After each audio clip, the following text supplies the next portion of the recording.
enregistrer notre webinaire, puisque vous aurez la possibilité de retrouver ces webinaires après sur le petit service Pearl Trees de l'enseignement catholique 56, donc le site, qu'on pourra peut-être d'ailleurs vous montrer à la fin. Comme ça vous Oui, je permettra pensais de le montrer. ça sera mieux. Voilà, bah écoute Goulven, je peux te laisser l'écran et puis tu peux à ce moment-là démarrer sur l'outil. D'accord, très bien. Bon, bonjour à tous. Donc, on a déjà parlé du webinaire au début de la classe virtuelle, pardon, au début des vacances, mais c'est vrai qu'on n'avait pas énormément eu de temps puisqu'on l'avait mêlé à Teams et on avait beaucoup de choses à présenter en peu de temps. Donc là, on va prendre un petit peu plus de temps pour présenter la classe virtuelle du CNED. Donc moi, je vais vous présenter comment j'utilise l'outil, comment vous allez pouvoir vous l'utiliser. Et n'hésitez pas, comme dans les webinaires précédents, donc à poser des questions dans le fil d'actualité qui est sur le côté. Hein. Quand vous cliquez sur la petite bulle, eh bien, vous allez pouvoir voir donc, le fil de conversation et donc éventuellement poser des questions. Ce seront mes collègues Armel et puis Philippe qui pourront répondre aux questions si besoin. Moi, je vais essayer d'avoir un œil dessus, mais c'est vrai que ça va être difficile d'être. Oui, tu pourras pas tout faire. Ça va être difficile de tout faire. Voilà. Donc, alors, l'outil, je vais vous partager mon écran. Sans écho. Alors, les petits échos, c'est des bugs de Teams qu'on trouve de temps en temps qui, normalement, arrivent à partir tout seul. Là, il a l'air d'être parti, j'ai l'impression. Mais en tout cas, ça fait bien dire qu'il faut bien couper son écran, son micro, pardon, pour éviter les larcènes, les échos et compagnie. Et je vais couper ma caméra pour avoir plus de débit. Voilà, super. Hop.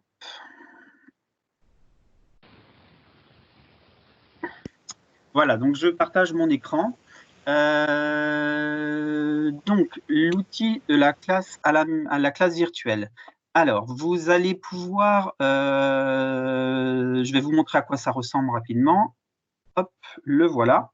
Là, j'ai créé une session, donc on va y retourner tout à l'heure hein, pour voir un petit peu à quoi ça ressemble. Mais voilà comment ça peut se passer quand vous êtes avec vos élèves. Voilà, deux élèves qui sont en train de discuter, donc un élève 1 et un élève 2 qui sont en train de discuter avec l'enseignant. Voilà. Donc, à quoi ressemble cet outil-là? Donc, pour ceux qui utilisent Teams, comme on est en train de l'utiliser, ça ressemble beaucoup. Mais l'avantage, c'est qu'au niveau de la création du compte et le partage surtout du lien avec les parents, c'est très, très simple. Donc, comment ça va fonctionner? Il va d'abord falloir aller sur le site Ma classe à la maison. Donc, Ma classe à la maison, vous avez sûrement eu connaissance de ce site-là. En fait, c'est un site qui est géré par le CNED, qui a été ouvert donc, dès le début du confinement, en fait, hein, puisque dès début mars, hein, ça a été ouvert. Donc, ce site-là permet à tout enseignant, qu'il soit du premier degré, donc via le site école.cned.fr, du collège, donc là, le site va être collège.cned.fr et lycée.cned.fr. Donc, tout enseignant va pouvoir se créer un compte. Les parents également, mais là, je ne vais pas en parler puisque ce n'est pas ça qui nous intéresse aujourd'hui.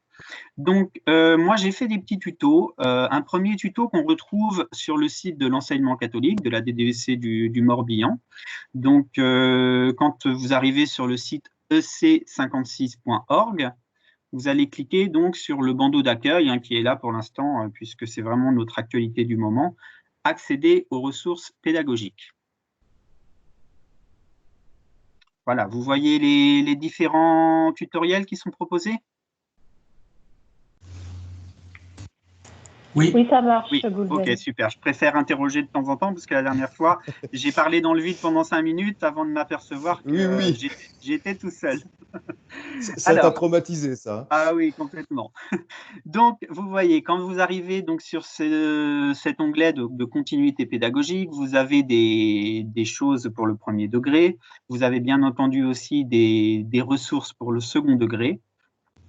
Vous avez le lien que vous connaissez probablement qui va diriger directement vers le Pearl Trees, hein, le fameux Pearl Trees sur la continuité pédagogique. Donc, quand vous cliquez dessus, Voilà, vous arrivez donc sur le Pearl Trees continuité pédagogique, hein, ce n'est pas le sujet du moment, mais qui va vous proposer tout un tas de ressources. Hein. Il est très, très visité puisque on a 80 000 vues là, depuis la mise en place de ce site. Et vous avez toute une série de tutoriels donc, qui peuvent vous être utiles. Donc, pour la classe à la maison, ce qui va nous intéresser, nous, ça va être ma classe à la maison, le tutoriel numéro 1. Que je vais vous présenter tout à l'heure, et le tutoriel numéro 8, la classe virtuelle. Voilà. Donc, ma classe à la maison, la création d'un compte enseignant. Donc, c'est vraiment très, très simple, mais dans ce tutoriel-là, hop, je vais l'ouvrir, je ne sais pas si je peux le télécharger comme ça, oui, voilà, tout simplement. Donc, je rappelle que ce site-là est utilisable pour les écoles, les collèges et les lycées. Vous allez pouvoir vous créer un compte, et vous, en tant qu'enseignant, ce qu'il va falloir faire, ce qui est important, c'est donc d'utiliser votre adresse académique qui va certifier que vous êtes bien enseignant, de dire que vous êtes de l'Académie de Rennes, hein, ça c'est important aussi, puisque j'ai eu plusieurs cas en fait de personnes qui ont mis qu'elles étaient enseignants, mais qui ont mis autre académie. Et dans ce cas-là, la classe virtuelle n'est pas accessible, donc c'est dommage. Une fois que vous aurez créé votre profil, eh bien, vous arriverez sur une page de ce type-là. Vous allez, on va aller le voir en vrai, vous allez avoir accès à des ressources proposées par le CNED, qui sont essentiellement des PDF pour le primaire, donc ça vaut ce que ça vaut. Pour le collège et le lycée, c'est plus des choses interactives, donc à voir aussi. Et donc, cet onglet classe virtuelle-là qui ne sera accessible qu'aux enseignants. Donc, je vous montre à quoi ça ressemble. Voilà, là, je suis sur le site école.cned.fr. Je me log avec mon identifiant et mon mot de passe. Ah, hop là. Voilà, j'ai eu peur. Et donc, on voit, comme je disais, l'ensemble des cours, de la petite section OCM2, puisque moi, je me suis créé un compte premier degré.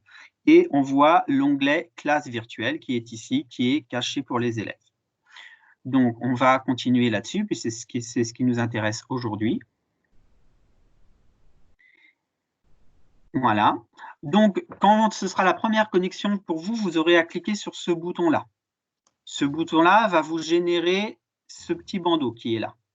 Donc, le bandeau-là, vous ne l'aurez pas dès le début.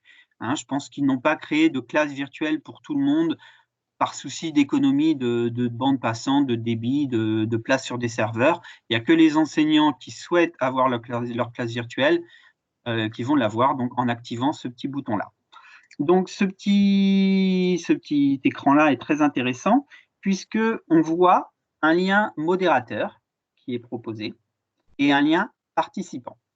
Donc, le lien modérateur, vous le gardez bien pour vous. Il n'est pas à donner aux élèves.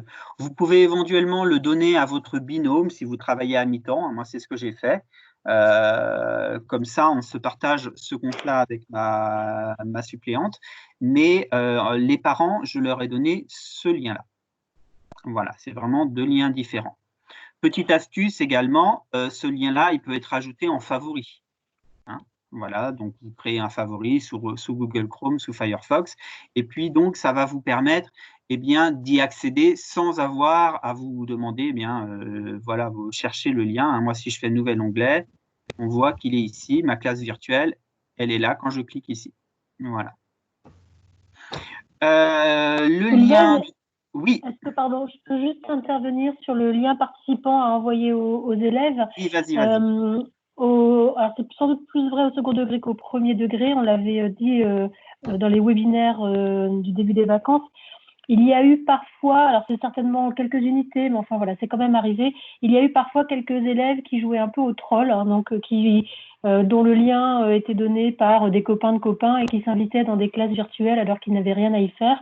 Il y a donc le CNED a résolu ce problème en rajoutant tout en bas réinitialiser ma classe virtuelle. Ça vous permet, dès que vous avez terminé un cours, en cliquant sur ce bouton, de générer un nouveau lien pour la prochaine classe.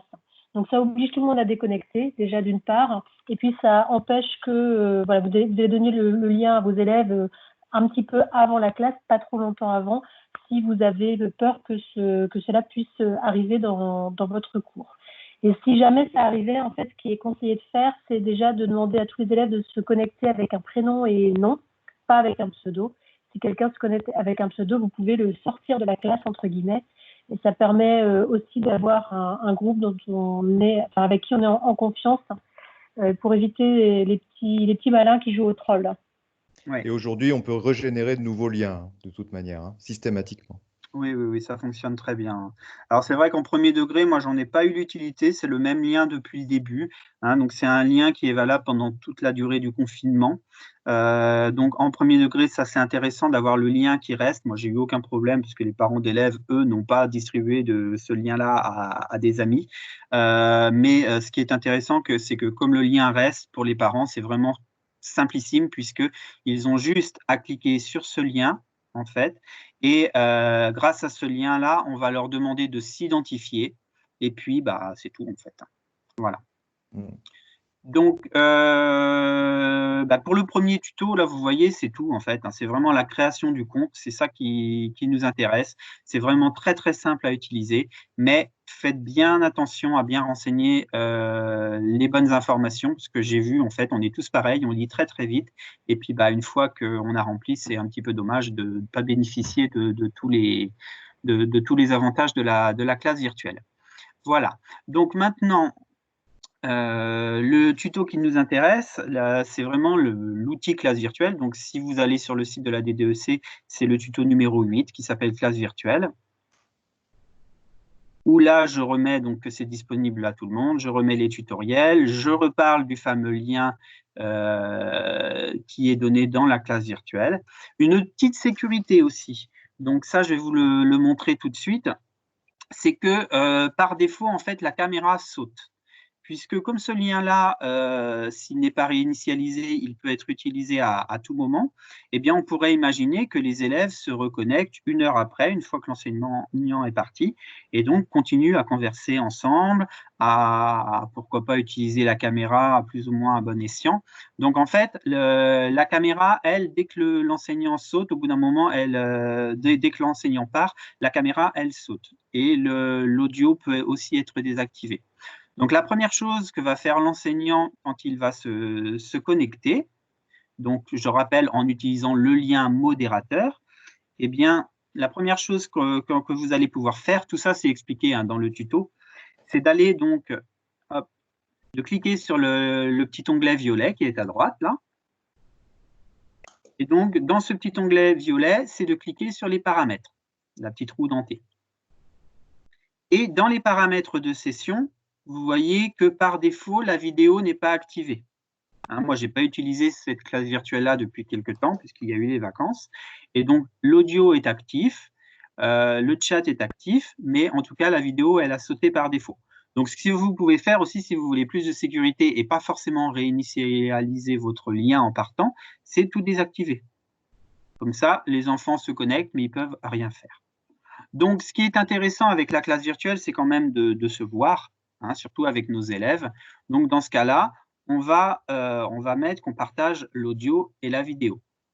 Le chat, pourquoi pas, qui peut être intéressant, notamment quand on peut avoir des petits problèmes de connexion. On va pouvoir utiliser le chat pour dire qu'on a un petit souci. Donc, voilà. Donc, dès que vous allez cliquer sur partager la vidéo, eh bien, pour vos élèves, il y aura la petite caméra là qui va apparaître. Le son également. Donc là, pour l'exercice, pour le test, j'ai fait exprès de ne pas les activer puisque le problème, c'est que si moi j'active ma vidéo là sur la classe virtuelle, je risque d'avoir un conflit avec Teams et je risque de perdre la connexion. Donc, je n'ai pas envie de faire ça. Mais autrement, pour les élèves, bien, la plupart du temps, la caméra est activée. Et le micro, eh bien, c'est les règles qu'on utilise actuellement. Moi, ce que je propose aux parents, c'est de couper le micro aussi quand ils n'en ont pas besoin. Ça évite les larcènes, les bruits qu'on peut avoir à côté de l'enfant, toutes ces petites choses-là. Donc, tout le monde coupe son micro, sauf l'enseignant qui va parler. Et puis, quand un élève a besoin de parler, eh bien, il va cliquer sur ce petit bouton-là. Alors, je vais aller sur un autre ordinateur à côté. Voilà. Et là, je vais demander la parole. Voilà, donc vous voyez que l'élève 2 a demandé la parole. Donc ça, l'enseignant le voit. Hop. Voilà. Ça y est, je vais faire revenir l'élève 1, si j'y arrive. Voilà. Alors, il faut savoir que là, pour le test, hein, j'ai utilisé donc un autre ordinateur à côté, qui est une tablette, hein, donc ça fonctionne sur tablette. Et l'élève numéro 1, eh bien, j'ai utilisé mon smartphone. Donc là, c'est pareil, vous voyez, c'est utilisable avec tous les périphériques. Et ça, c'est vraiment intéressant, parce que pour l'avoir pratiqué avec mes élèves, hein, je le pratique 2 fois par semaine, on voit que nos familles ne sont pas équipées de la même manière. On a des familles qui ont des ordinateurs, et on a des familles qui n'ont qu'un smartphone pour pouvoir utiliser les outils numériques. Donc, ça fonctionne très bien avec un téléphone récent. Voilà, donc j'en étais, oui, l'élève 2 a demandé la parole. Donc moi, quand je suis en classe et que je vois qu'un élève a demandé la parole, alors comme ils ont la plupart du temps bien renseigné leur prénom, je sais qui exactement demande la parole. Et dans ce cas-là, je vais dire, tiens, oui, tiens, Gabriel veut nous dire quelque chose. Donc, dans ce cas-là, moi, je me tais. Les autres élèves, c'est pareil, ils ne vont pas demander la parole. Et puis, on va autoriser l'élève à parler. Voilà. Donc après, eh bien, une fois que l'élève commence à parler, je peux annuler, bien entendu, la demande de parole. Elle est en train de parler. Mais il peut y avoir aussi une file d'attente d'élèves qui demandent la parole. Voilà. Donc voilà pour les petites fonctionnalités. Donc, si on retrouve sur la classe virtuelle, oui, c'est ces petits pictos-là. Donc, on active bien entendu son micro si on souhaite parler. On active la caméra. On lève la main donc, en cliquant sur le petit bonhomme. Alors, on va aller un petit peu plus loin donc, dans les différents paramètres. Donc, vous les retrouvez dans le tutoriel. Donc, je vous laisse les télécharger si vous voulez en savoir plus. Moi, je vais vous présenter ça en direct. Donc, hop, voilà. Donc, alors, une fois qu'on a eu ces liens, en fait, on peut quitter la classe, voilà, l'onglet du CNED. Là, on n'en a plus besoin. Moi, ces liens-là, je les ai mis de côté et puis je ne retourne pas forcément les chercher sur la classe virtuelle. Ça, on n'en a plus besoin. Donc, une fois qu'on est connecté à son interface, on a ce petit onglet qui est sur la droite, là. Donc, je vais revenir en partant de la gauche. Donc là, on va pouvoir faire du chat, éventuellement avec d'autres élèves. Donc, moi, je l'utilise surtout en cas de problème. Quand quelqu'un a quelque chose à nous dire, il n'y a plus de son, par exemple, eh bien, il va pouvoir utiliser cet onglet de chat, voilà, soit avec toute la classe, soit seulement avec une personne. Hein. Vraiment, c'est très, très libre. Donc, hop, je vais vous montrer à quoi ça ressemble. Voilà, je suis en train d'envoyer un petit message. Voilà, donc l'élève 2 a marqué le petit mot test. Voilà, donc c'est pas l'outil que j'utilise le plus, mais ça peut dépanner si besoin. Voilà. Ensuite, les personnes présentes. Donc là, vous voyez qu'il y a un modérateur, c'est moi. Donc j'ai cliqué avec mon lien, je suis rentré avec mon lien modérateur, c'est pour ça que je suis d'office en tant que modérateur. Et les élèves à qui j'ai donné le lien, donc là on n'a que 2 élèves pour l'instant, on en a même 3, on n'a même plus qu'un maintenant puisque mon smartphone se met en veille. Voilà, il va revenir. Donc, on a des participants. Évidemment, les participants n'ont pas les mêmes statuts, les mêmes droits que les modérateurs. Donc, comment ça fonctionne? Eh bien, un participant, on va voir donc son nom. C'est le nom qu'il aura rentré en se connectant. Donc, de préférence, le prénom ou le nom de famille. Ensuite, on va voir la qualité de sa connectivité. Donc ça, c'est juste indicatif, mais bon, parfois, on a des connexions plus ou moins bonnes chez les gens. Et donc, si on voit que la connectivité est mauvaise, bien, on pourra rassurer l'élève en lui disant, oui, ça ne fonctionne pas, mais c'est probablement parce que tu as une mauvaise connexion. Alors, la mauvaise connexion, ça peut être quelqu'un qui est trop éloigné de la borne Wi-Fi, par exemple. Donc, dans ce cas-là, si on peut se connecter en filaire avec un ordinateur, c'est l'idéal. Ou autrement, au mieux, c'est se rapprocher un petit peu de la box de la maison. Voilà. Ça peut aussi parfois moins bien fonctionner si on a des ordinateurs un peu anciens, des ordinateurs qui rament. Hein. Moi, j'ai des élèves qui me disent, bah oui, mon ordinateur, il n'est pas tout jeune, et puis bah, là, ça rame un petit peu. Alors moi, ce que je conseille, c'est vraiment d'être au plus près de la box, d'utiliser éventuellement la connexion filaire. Là, on a vraiment ce qu'il y a de mieux en connexion à la maison. Et puis, d'avoir un ordinateur qui rame pas trop, mais ça, bon, je crois qu'on ne peut pas faire grand-chose, et d'utiliser le navigateur Google Chrome. Là, vous voyez, je suis sur Chrome. C'est ce qui va me permettre éventuellement d'afficher le nombre maximum d'élèves à l'écran, qui est de 4. Hein, comme Teams, on est sur 4 élèves en même temps. Alors, vous allez me dire, 4, ce n'est pas beaucoup quand on a une classe. Mais en fait, à chaque fois que quelqu'un parle, il va revenir en avant. Donc, un élève qui ne parle pas, qui écoute, il n'apparaîtra pas forcément à l'écran. Et puis, dès qu'il va parler, hop, il reviendra en avant. Donc, moi, pour le faire avec mes élèves, j'ai eu une quinzaine d'élèves en moyenne à se connecter à chaque session. Ça marche assez bien. Hein. Voilà. L'enseignant va pouvoir éventuellement modifier le statut de l'élève. Voilà, je pourrais le définir comme modérateur. Bon, ça, c'est pas tellement conseillé puisqu'il aurait vraiment tous les droits. Le définir comme présentateur. Voilà, donc un élève qui peut être présentateur aura des droits de présentation de documents, d'écran. C'est ce qu'on va voir un petit peu tout à l'heure. Le sous-titreur, ça, je n'ai pas testé. Et puis, comme disait Armel tout à l'heure, retirer de la session. Si on a un élève qui est inconnu et puis qui est là pour perturber le reste du groupe classe, eh bien, on pourra le retirer de la session et on ne le reverra pas, sauf s'il se reconnecte avec le lien. C'est pour ça que là, c'est important, comme disait Armel, de réinitialiser les liens si on a des soucis, surtout en second degré. Voilà. Vous m'entendez toujours ? On t'entend toujours, ne t'inquiète pas. Oh, bah super.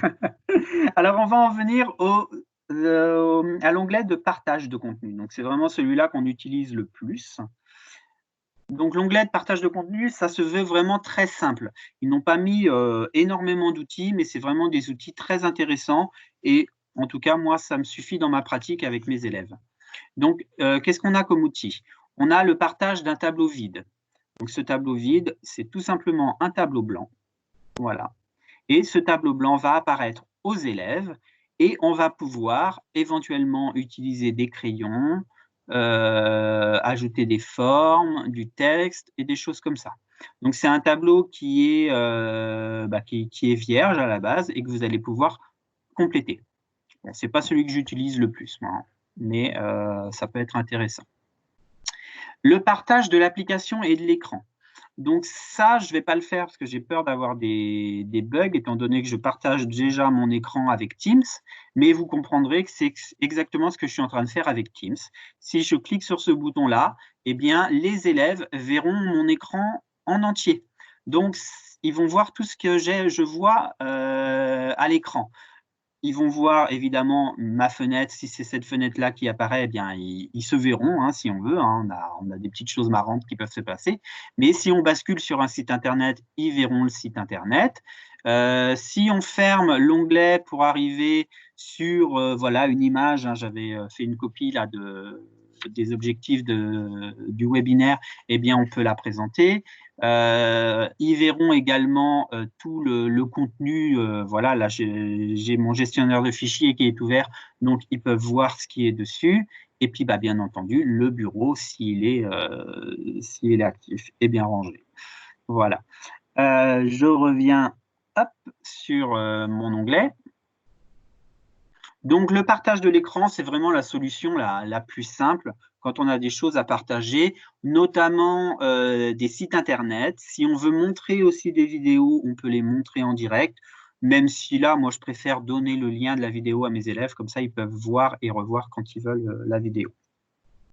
Un outil, par contre, que j'utilise énormément, c'est le partage de fichiers. Donc, le partage de fichiers, eh bien, ça va fonctionner avec des images, des PowerPoint, ou bien des PDF.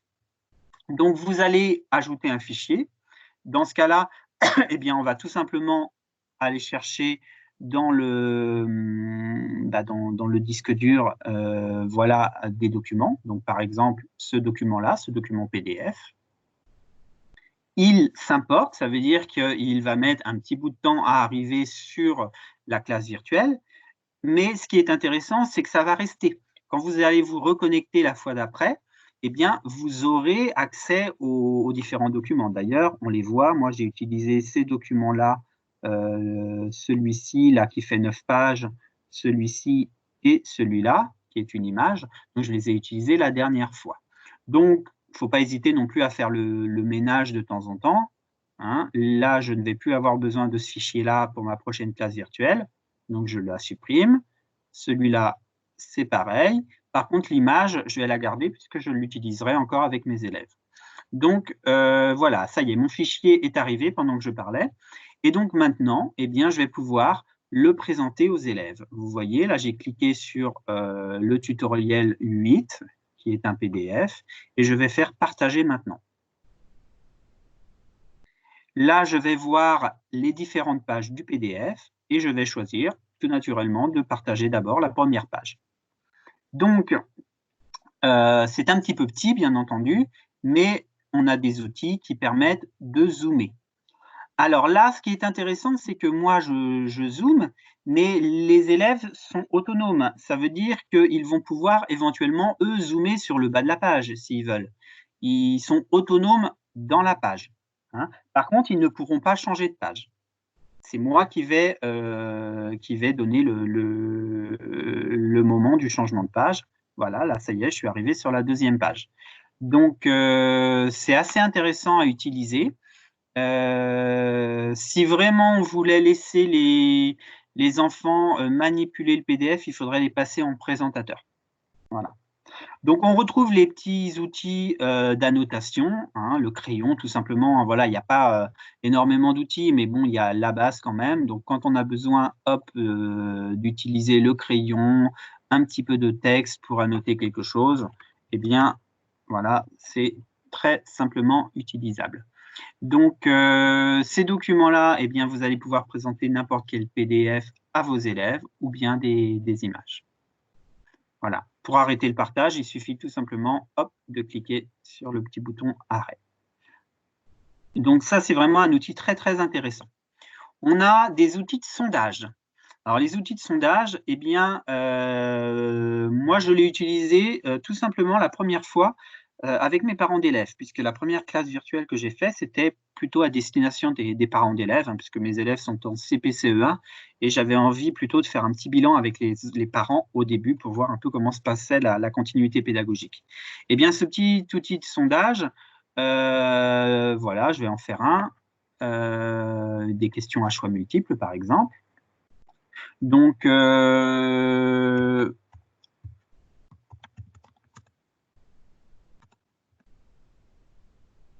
voilà, combien de fois par semaine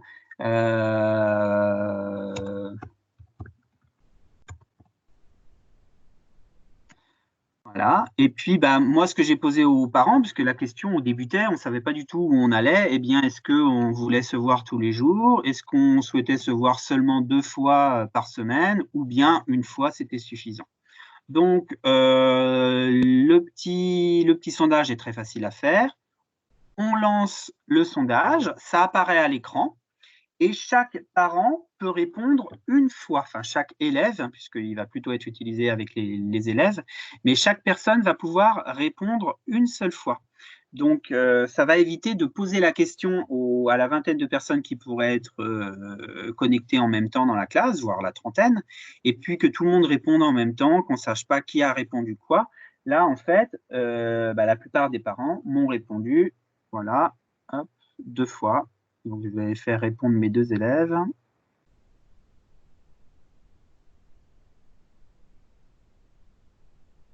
Voilà, oui, j'ai le sondage qui apparaît là. Voilà. Donc là, j'ai 2 personnes qui ont répondu 2. Donc, la personne qui manque, je pense que c'est moi. Je dois avoir le droit aussi de répondre. Voilà, donc c'est vraiment intéressant à utiliser. Le petit sondage prend 2 minutes et vous avez vos réponses dans la foulée. Donc, à ne pas hésiter à utiliser ça. Dernière chose, donc, ce sont les groupes de travail. Donc ça, c'est intéressant à utiliser aussi. Les groupes de travail, ça va permettre de faire des sous-groupes dans la classe virtuelle. Si je clique ici, là, je vois que nous sommes tous dans la salle principale. Donc, ça peut suffire, voilà, on peut se dire qu'on est tous ensemble. On apparaît 4 à l'écran à la fois. La personne qui parle apparaît en image et puis les autres peuvent écouter. Mais pour certains travaux, on va peut-être avoir besoin de disperser les élèves dans des coins de la salle. Donc, dans ce cas-là, je pourrais imaginer que l'élève 1 soit mis dans la salle, dans le groupe 1, avec l'élève 2. Je n'ai pas beaucoup d'élèves aujourd'hui. Voilà. Moi, je reste dans ma salle principale. Et donc, je vais commencer. Voilà.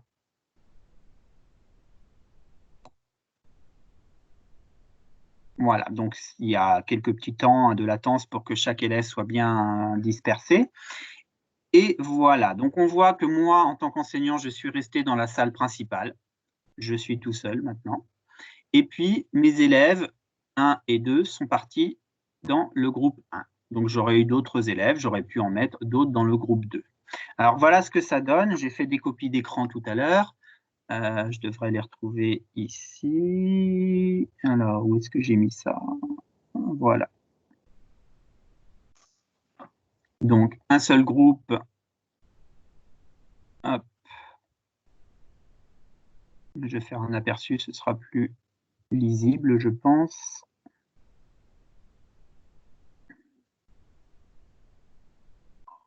Hop. Non, on va l'ouvrir comme ça parce que j'ai plus l'outil.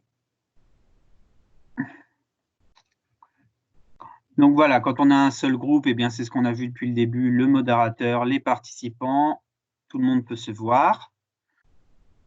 Deuxième chose, donc, quand on est donc en 2 groupes, alors vu de l'extérieur, c'est ce qu'on voit actuellement. Voilà, le professeur est resté dans sa salle, il est tout seul pour l'instant, ou il est resté avec un groupe d'élèves, pourquoi pas. Et puis, les 2 autres participants sont allés dans une autre salle. Voilà. Et puis, du côté donc, de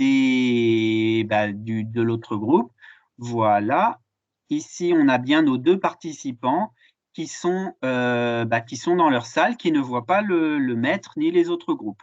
Donc là, on était dans voilà, il y avait le téléphone qui devait filmer ici, et puis l'autre ordinateur qui le filmait là. Voilà. Donc, si on imagine qu'on a mis 5 élèves dans ce groupe, on aura chaque élève qui se verra en tout petit, et puis il verra ses 4 autres camarades en grand à l'écran, et il les verra donc en permanence. Voilà. Alors, je termine juste.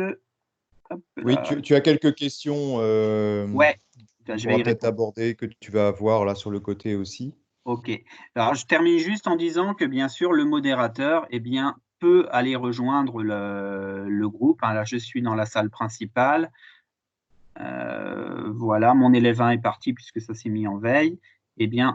En glissant, déposant mon avatar, je vais pouvoir aller donc dans la bonne salle. Là, je me déplace vers le groupe 1 et je vais retrouver les élèves qui sont dans le groupe 1. Voilà, donc je vais répondre aux questions.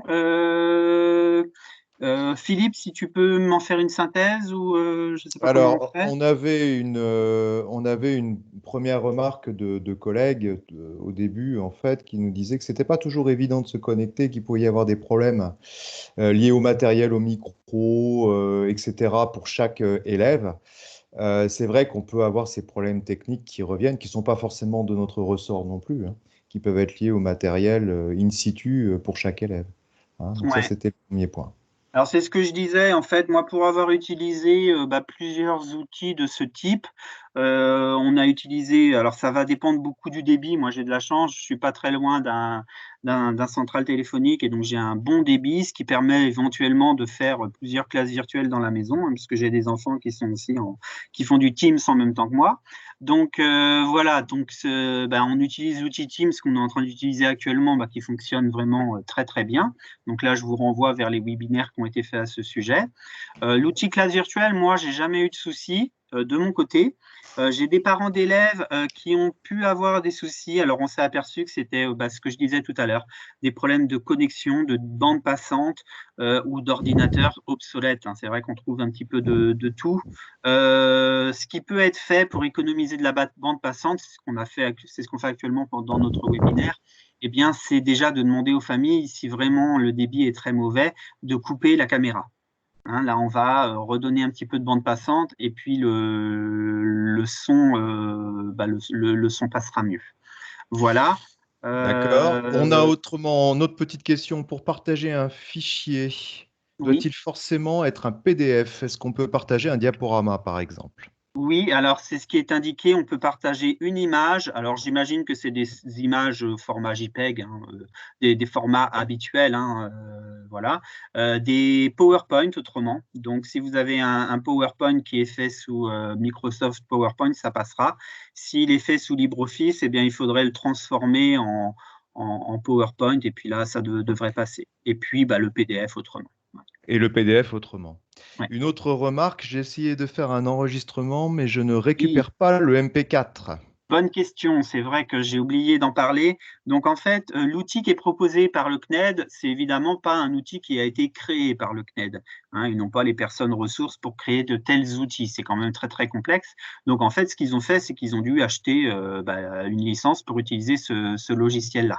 Mais ce logiciel, donc qui doit être fait par cette entreprise BB Collab là, en fait, je pense qu'ils n'ont pas eu la licence pour l'exploitation entière du logiciel et notamment l'enregistrement. Alors, ce qui est un petit peu dommage, c'est qu'on voit un bouton enregistrer, on lance l'enregistrement, mais on n'arrive pas à le récupérer.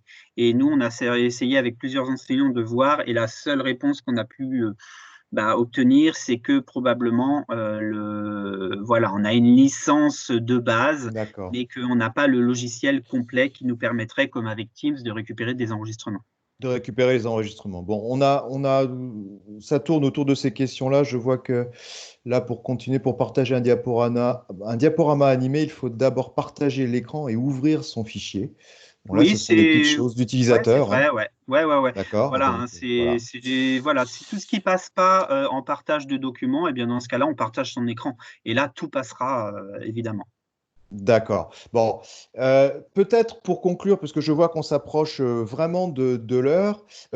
Aude, es-tu là? Es-tu là? Oui, toujours. Oui, tu es là. Oui, Bon, c'est formidable. Voilà. Peut-être par rapport à ce que vient de dire Goulven et ce que l'on a pu entendre cet après-midi avec les collègues sur les deux autres outils, qu'est-ce que tu vois en termes d'évaluation formative, effectivement, là-dessus? Alors, moi, en tant qu'évaluation formative, je retiens deux choses. La première, c'est la fameuse petite bille, sondage que tu nous as proposé tout à l'heure, Goulven. Oui.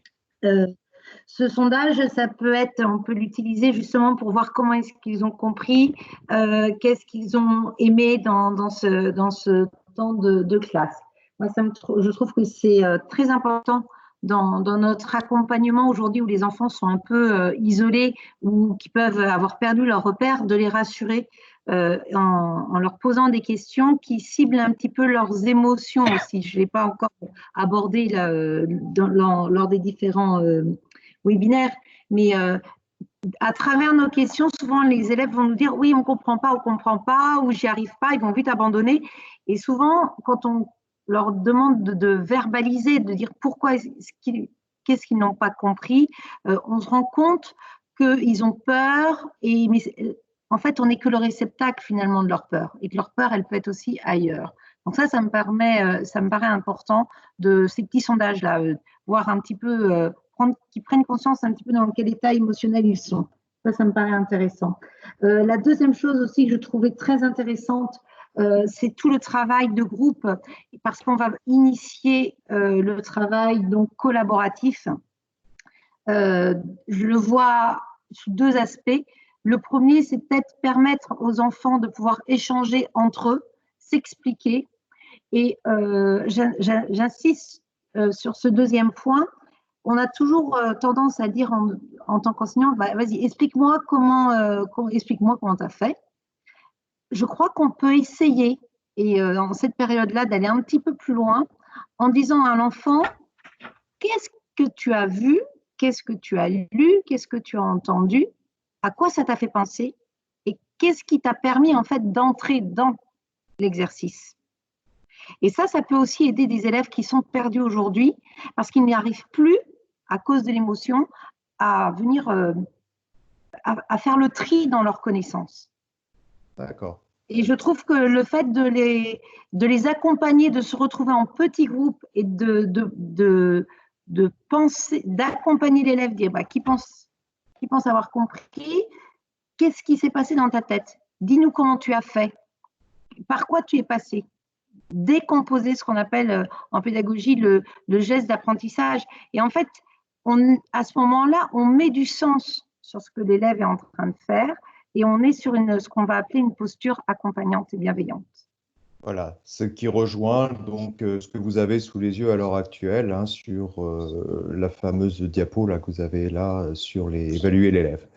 Dernière chose avant que nous nous quittions, Armel, je vois, vient de le renvoyer à l'instant. L'équipe avait préparé un petit formulaire, c'est Armel qui avait posé le principe au départ de faire un petit formulaire pour vous, simplement pour dire ce dont vous avez besoin, ce que vous avez vu dans ces webinaires aujourd'hui, ce que vous en avez pensé, et puis surtout ce dont, voilà, ce qui vous intéresserait pour la suite. Donc n'hésitez pas, il est dans le fil de discussion, je vous le montre en même temps et vous l'avez sous les yeux, il est à la fin du fil de discussion. Armel l'a remis ici, donc vous allez pouvoir retrouver le webinaire, hein, l'évaluation du webinaire sous format Forms, ça ne dure pas très longtemps, c'est juste pour avoir une idée je dirais, des directions que nous aurons à prendre dans les semaines qui viennent. Voilà. Eh bien, écoutez, il ne nous reste plus qu'à vous remercier de nous avoir rejoints, en tout cas cet après-midi. C'était super. Et puis, en espérant vous retrouver par la suite pour de nouvelles réunions, nouvelles thématiques en fonction de vos besoins. Merci à vous. À très bientôt, en tout cas. Et puis, bonne fin de journée. Merci. Merci. Au revoir. Merci, au revoir. Au revoir.